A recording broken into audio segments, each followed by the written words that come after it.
Alors bonjour à tous, donc moi je suis Édouard Lemoine, je suis chef de clinique à Rouen et je suis installé à Dieppe. Je vais vous présenter l'article qu'on a publié dans la revue PLOS ONE. J'ai pas de lien d'intérêt avec cette présentation, autre le fait d'en être l'auteur principal.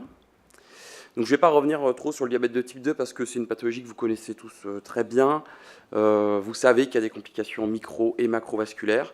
Et c'est une pathologie pour laquelle il y a des complications infectieuses, c'est-à-dire que les patients diabétiques de type 2, ils ont un risque supérieur d'infection par rapport aux patients non diabétiques. Le mécanisme causal, il est assez mal compris et il est probablement d'origine multifactorielle, génétique, des complications, des complications des complications, et puis bien sûr l'effet de l'hyperglycémie plasmatique. Donc pour ceux qui se souviennent du CNGE à Lille, le deuxième, on avait parlé de l'impact du contrôle glycémique sur l'incidence, l'occurrence des complications. Et on était arrivé à la conclusion, avec les méta-analyses qui avaient été présentées, que l'intensification des traitements hypoglycémiants n'avait pas ou peu d'impact sur l'occurrence des complications micro-macrovasculaires. Mais par contre, on augmentait de manière très sévère les effets indésirables, notamment les hypoglycémies sévères. Et donc, nous, on s'est posé la question, finalement, est-ce que le contrôle glycémique, il a un impact sur ce risque infectieux? Il y a déjà eu des études qui se sont intéressées à ce sujet, et notamment cette revue de littérature que vous avez dans le Lancet, et qui concluait qu'il n'y avait pas suffisamment de littérature pour conclure, qu'il y avait besoin de poursuivre les investigations, et notamment de prendre en compte l'impact à long terme du contrôle glycémique.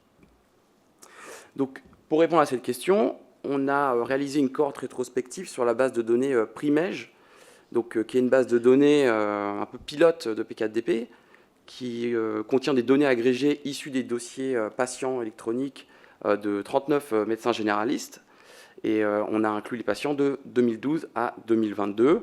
On a inclus les patients qui avaient plus de 18 ans, qui étaient diabétiques avec plus de 3 mesures d'hémoglobine glyquée et plus de 3 consultations au cours du suivi. L'objectif, c'était de montrer une corrélation entre le risque infectieux bactérien et le contrôle glycémique des patients diabétiques de type 2, et secondairement de montrer s'il y avait une corrélation entre la sévérité du diabète et le risque d'infection bactérienne. Donc pour le contrôle glycémique, on a utilisé une sorte de moyenne des hémoglobines glyquées, mais une moyenne pondérée en fonction du temps qui sépare chaque mesure. Et pour la sévérité du diabète, comme les complications sont assez mal structurées dans les dossiers, on s'est servi du nombre de traitements antidiabétiques et du type de traitement antidiabétique. Et puis pour approximer le risque infectieux, on a utilisé une moyenne des prescriptions antibiotiques annuelles par patient. Donc dans la base de données, on avait 103 649 patients. On a réussi à identifier 3 411 patients diabétiques et on en a exclu une bonne partie parce qu'ils n'avaient pas assez de mesures d'hémoglobine glyquée dans le dossier.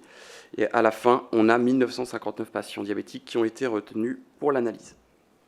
Donc cette diapo n'a pas beaucoup d'intérêt, vous irez regarder dans l'article, c'est plus intéressant.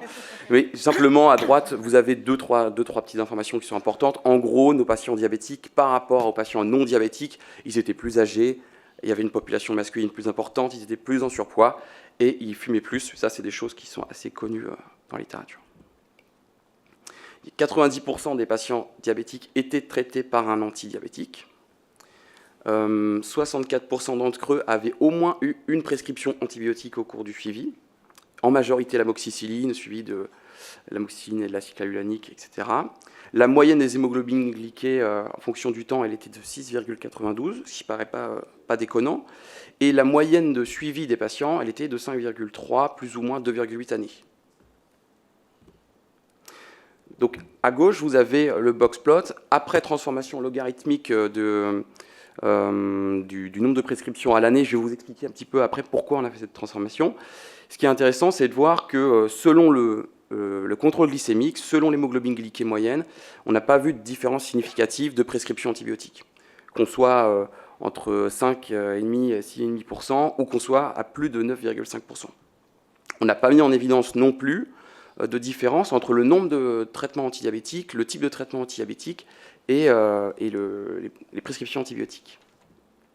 Alors là, c'était pour vous montrer avant transformation logarithmique. En fait, En fait, la plupart des gens n'ont pas consommé d'antibiotiques. Donc forcément, on est à 0. Et donc, en fait, les moyennes sont ratatinées, les médianes sont ratatinées autour du 0, donc c'est pas très lisible. Mais ce qui est intéressant sur cette diapo, ce sont les flèches rouges, puisqu'en fait, elles montrent que au-delà du contrôle glycémique, du nombre de traitements ou du type de traitement, il y a probablement un contingent de patients qui consomment beaucoup plus de traitements antibiotiques que les autres. Et donc on aurait pu s'arrêter là, mais on allait un petit peu plus loin en faisant une étude cas témoin, où en fait on a comparé les patients diabétiques qui n'avaient jamais eu d'antibiotiques au cours de leur suivi, et ceux qui avaient eu au moins une prescription antibiotique. La première chose qu'on constate sur la flèche rouge, c'est qu'il n'y a pas de différence entre les hémoglobines glyquées moyennes des deux groupes. Donc ça confirme un petit peu notre résultat. Et puis surtout, alors il y a d'autres résultats, hein, il faut aller lire l'article, qui est gratuit. Surtout, le résultat le plus important, c'est qu'on avait un risque supérieur de 350% pour les patients qui ont des troubles ventilateurs obstructifs, donc BPCO et asthme. Secondairement, ensuite, on a fait une analyse multivariée avec une loi binomiale négative. On n'a toujours pas retrouvé de lien entre l'hémoglobine glyquée et le risque infectieux, ce qui est plutôt une bonne nouvelle pour notre modèle.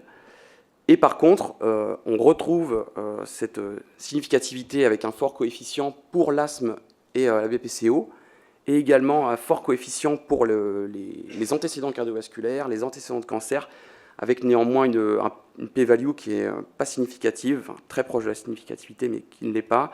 Bon, il faut quand même, je pense, réfléchir quand même à ces résultats. Et donc, au final, on n'a pas mis, nous, en évidence dans notre étude, de lien entre le contrôle glycémique à long terme et la moyenne des prescriptions antibiotiques, et on n'a pas mis de lien non plus, mis en évidence de lien entre la sévérité du diabète et le risque infectieux bactérien. Alors, il y a des problèmes de structuration de données, hein. Notamment tout ce qui est pathologie cardiovasculaire était assez mal structuré, on n'arrivait pas très bien à savoir exactement les antécédents des gens.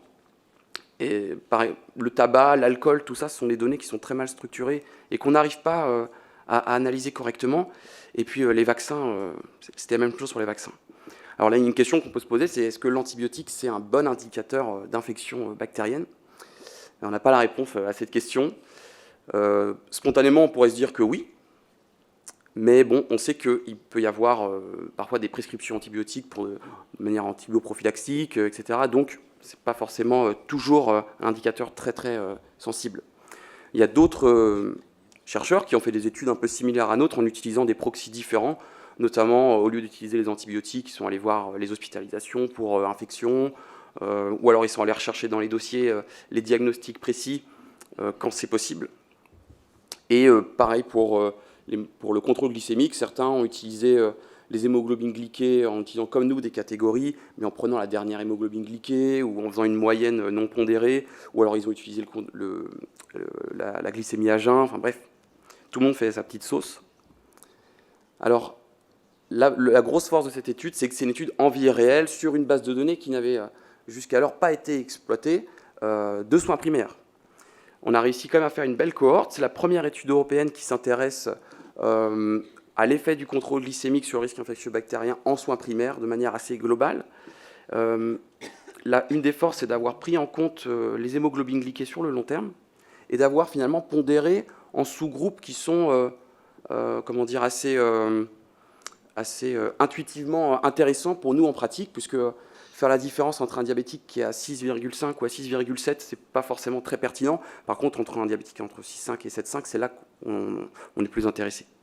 Par contre, bon, ces sous-groupes, ils ont un désavantage, c'est qu'ils induisent une perte de puissance. Et donc, pour les groupes d'hémoglobine glyquée extrêmes, eh ben, il y a peut-être un effet qu'on n'a pas réussi à détecter. La deuxième faiblesse, c'est qu'on n'a pas de prescription hospitalière. Or, on sait que c'est à l'hôpital que sont traitées la plupart des infections les plus graves chez les patients diabétiques. La troisième chose, c'est que les données sont imprécises. On a utilisé des données agrégées, donc totalement anonymisées. En fait, c'est un amas de données. Il faut faire des requêtes pour essayer de trouver les données qu'on veut. Et on est obligé, par exemple, pour détecter les diabétiques, d'utiliser les antécédents, mais aussi les codés, pas codés, donc faire de la détection textuelle, les médicaments, etc. Donc forcément, peut-être qu'il y a des diabétiques qui sont passés à la trappe, ce qui peut expliquer, par exemple, la différence de prévalence. Et puis, la dernière faiblesse, c'est qu'on a considéré qu'une prescription en antibiotiques était égale à un épisode infectieux, ce qui, en pratique, n'est pas toujours le cas, puisqu'on peut avoir plusieurs antibiotiques pour un seul épisode infectieux. Donc, les perspectives, c'est de reproduire cette étude avec plus de données, notamment avec le projet P4DP, peut-être d'inclure aussi ce risque infectieux dans des études prospectives, notamment chez les patients diabétiques de type 2, et puis, bien sûr, de poursuivre l'amélioration de la qualité des données, la structuration, la standardisation et de leur analyse, pourquoi pas en y intégrant de l'IA. Et donc voilà, je vous remercie pour votre attention et j'attends vos questions.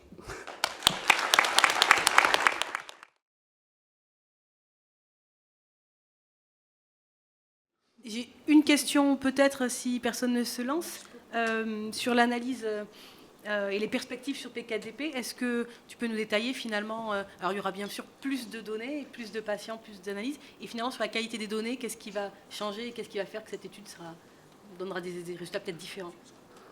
Alors, en fait, pour la qualité des données, c'est pas facile de vous répondre, puisqu'en fait, elle est dépendante de comment le médecin généraliste la rentre dans son dossier médical. Et aussi comment le logiciel propose, quel outil il propose pour structurer les données de manière satisfaisante. Donc là, je botte un peu en touche pour cette question-là. Et pour l'instant, pour moi, de mon point de vue, la perspective principale, c'est vraiment l'augmentation du volume. Après, ce qui est intéressant avec P4DP, c'est qu'il y a toute une partie sur la qualité des soins, la pertinence des soins, et que finalement, ça incite aussi à structurer son dossier de manière correcte pour avoir des meilleures informations sur sa propre qualité des soins. Merci beaucoup pour cette très belle présentation. Effectivement, on a très envie d'appareiller ces données à celles du SNDS. Je pense que ça donnera une puissance vraiment supplémentaire. Je m'interrogeais sur les éléments du mode de vie ou de données sociales en fait, sur les patients. Est-ce que ces données que vous avez analysées, est-ce que finalement il y avait des modes de vie, des professions, des conditions de vie qui pouvaient peut-être aboutir à une surprescription ou une augmentation de prescription antibiotique? Alors, la profession n'a pas été analysée dans la mesure où il ne me semble pas c'est pas une donnée qui est très très bien structurée, je pense. Et les habitudes de vie, justement, c'est assez dur de les retrouver. Rien que le tabac, par exemple. Je pense que la prévalence du tabac dans notre cohorte, elle était vraiment très, très sous-estimée. Je crois qu'au niveau de la population, on était à 1% de la base. Hein. Il faudrait que je retrouve, mais je n'ai plus le chiffre en tête. 4%. Or, on sait que c'est beaucoup plus dans la population adulte. Donc, il y a un gros travail à faire au niveau des habitudes de vie. Nous, on n'a pas réussi à mettre en évidence, par exemple, de lien entre le tabac et la surconsommation d'antibiotiques. Ce qui est un peu contre-intuitif avec la BPCO. Hein. Donc voilà, probablement on manque de puissance et on manque de structuration de données sur les habitudes de vie. Merci. Bonjour, Camille de Strasbourg. J'avais une question plus de curiosité sur le processus de publication. Comment ça s'était passé ? Comment ça s'est passé Ça a été long. On va dire, ça a pris à peu près 1 an pour le publier. Un peu plus d'1 an, je pense. Entre la traduction, on propose un premier journal. On essaye d'avoir un très bon journal, donc on s'est vite recalé. Et puis ensuite, on essaye un deuxième, et puis on passe en peer reviewing. Le peer reviewing, ça peut prendre du temps. Des fois, les reviewers, ils peuvent mettre plusieurs mois avant de répondre. Là, il y a eu par exemple des modifications majeures qui ont été faites, donc ça rajoute du temps supplémentaire. Et donc voilà, en tout, sur PLOS ONE en tout cas, ça a pris 1 an. Et ça a coûté à peu près 2 000 € de publier. Si c'est la deuxième revue qui a été acceptée, c'est quand même pas mal du tout. C'est quand même une très bonne publication. La troisième. Mais j'ai commencé très fort. Hein. Oui, mais ça reste quand même assez Je me suis court dit, on va diabéticaire, niveau. après on va essayer le JAMA, après on va essayer BMJ. Mais il faut toujours, c'est ce qu'on m'a enseigné aussi, mais c'est très bien, mais ça reste quand même un très bon parcours et une très belle revue et un temps de publication qui reste court quand même. Donc félicitations.